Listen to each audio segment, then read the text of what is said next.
Hello,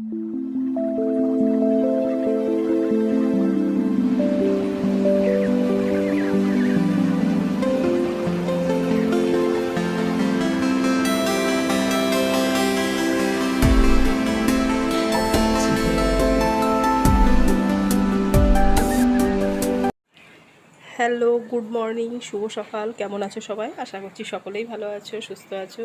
আমিও ভালো আছি। তো আজকে সকালটা রবিবার, তো সকালবেলায় উঠেই দেখলাম বৃষ্টি, মানে মেঘ হয়েছিল, তো এখন হালকা বৃষ্টি হচ্ছে। আর শুনলাম আজকে ঝড়ও হবে, তো সেই কারণে রান্নাবান্নাটা আজকে সকালবেলায় তাড়াতাড়ি করে নেব। তো এই যে আমাদের গাছ, এই পেঁপে গাছটা না হলো 3 বছর ধরে পেঁপে হচ্ছে, আর প্রচুর পেঁপে হয়েছে এখনও।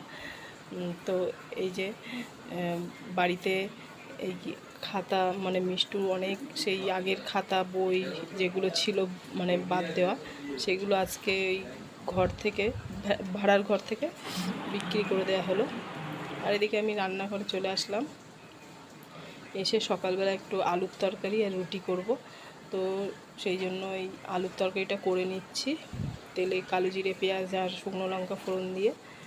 তো আটা অল্প ছিল আর একটু ময়দা দিয়ে আমি মিশিয়ে নিচ্ছি, কারণ মিষ্টু আবার বললো একটু পরোটা খাবে, তো ওকে 2টো পরোটা করে দেবো আর বাকিটা রুটি করে দেবো। তো এই যে কাঁচা লঙ্কা দিয়ে, এই কালো জিরে কাঁচা লঙ্কা দিয়ে আলুর তরকারিটা বেশ ভালোই লাগে খেতে। তো বাবা বললো একটু ঝোল বেশি করে করতে, যাই হোক আমি ঝোল বেশি করে করলাম। আর এদিকে রুটিও করছি। তো আজকে রবিবার, অন্য দিন মাংস হয়, তো এখন আর বাবা যেহেতু মাংস খাওয়া ছেড়ে দিয়েছে, সেই জন্য মাংসটা এখন তেমন হয় না। সেই কারণে বলল আজকে একটু ইলিশ মাছ নিয়ে আসবে। আগের দিনের 2 পিস মাছ আছে, তো আরেকটা ইলিশ মাছ আনলে হয়তো হয়ে যাবে। তো আমি বললাম কেটে আনতে হবে না, আমি বাড়িতে নিয়ে এসে কাটবো। তো এদিকে আমার জায়গা ছোট বলে তরকারিটা নিচেই রেখে এই রুটিগুলো ছেঁকে নিচ্ছি।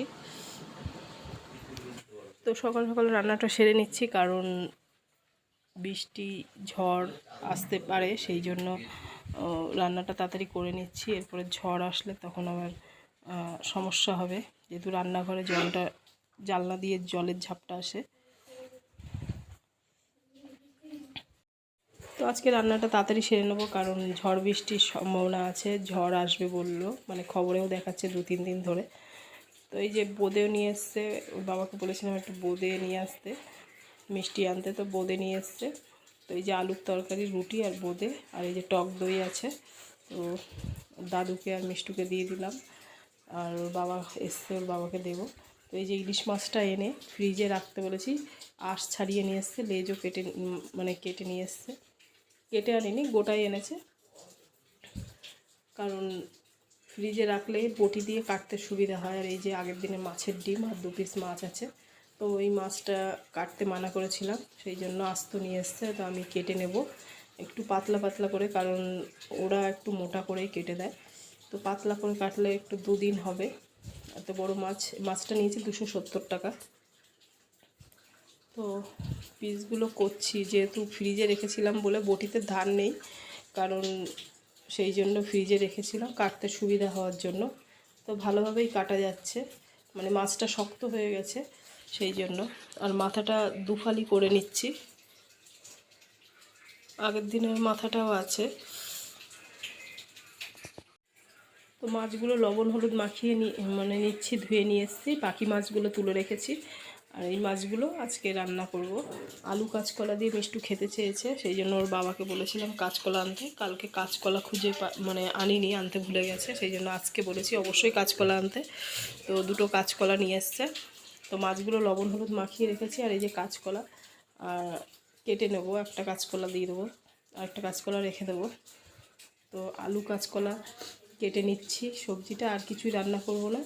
আর রাতের জন্য ভাবছি আলু পটল সয়াবিন দিয়ে করে রাখবো একবারে।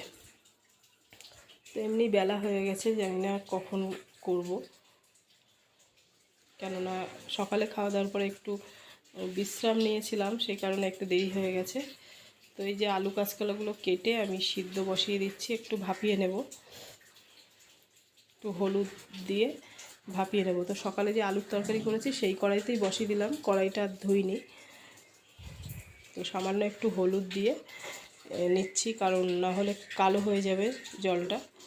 তো এই যে একটু ভাপিয়ে নিয়ে কলা আর আলুটা তুলে নিচ্ছি। তুলে নিয়ে তারপরে ওই পাশে কড়াইতে আবার মাছগুলো ভাজবো।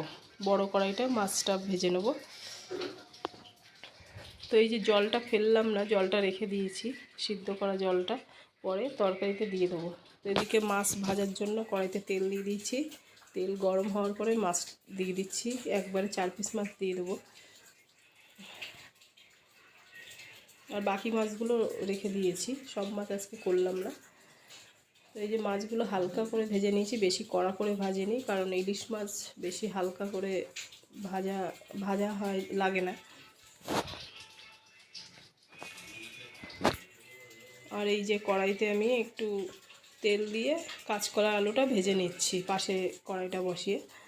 আর ওই মাছের তেলে তরকারিটা করে নেবো। এই যে তেলে জিরে ফোড়ন, গোটা জিরে আর তেজপাতা ফোড়ন দিয়ে দিয়েছি। আর এখানে আদা, জিরে গুঁড়ো, কাঁচা লঙ্কা বাটা আর একটু হলুদ গুঁড়ো দিয়ে জল দিয়ে মিশিয়ে দিয়ে দিলাম, কারণ ইলিশ মাছে পেঁয়াজ দেবো না। তা মশলা ধোয়া জলটা দিয়ে দিলাম, দিয়ে একটু কষিয়ে নেব। একটু লবণও দিয়ে দিয়েছি, দিয়ে একটু কষিয়ে তারপরে এই আলু কাঁচকলাটা ওই তরকারির মধ্যে দিয়ে দিচ্ছি। দিয়ে একটু নাড়াচাড়া করে নেব, নিয়ে একটু কষিয়ে তারপরে জল দিয়ে দেবো। তো এই যে সেই আগের জলটা আমি দিয়ে দিলাম, কলা সেদ্ধ করা যে জলটা, আলু কলা সেদ্ধ করা জলটা, এটা দিলে তরকারির স্বাদটা ভালো হয়। আর তরকারিটা ফুটে গেছে, এবার মাছগুলো একটা একটা করে দিয়ে দিচ্ছি।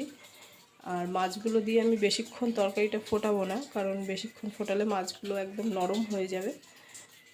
সে কারণে অল্প একটু ফুটিয়ে তারপরে এই যে তেলটা দিয়ে দিলাম, যে মাছ ভাজার যে তেলটা ছিল মাছের মধ্যে, সে তেলটা দিয়ে দিলাম।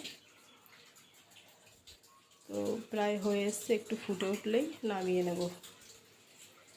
তো এই যে মাছের ঝোলটা হয়ে গেছে, অনেক দিন পরেই খাবো আলু কাঁচকলা দিয়ে ইলিশ মাছ।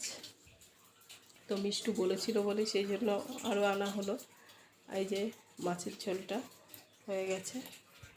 তো কেমন লাগলো ভিডিওটা অবশ্যই কমেন্ট করবে। তো আজকের মতো ভিডিওটা এখানেই রাখছি, পরের বার আবার দেখা হবে নতুন ভিডিওর সাথে। নমস্কার।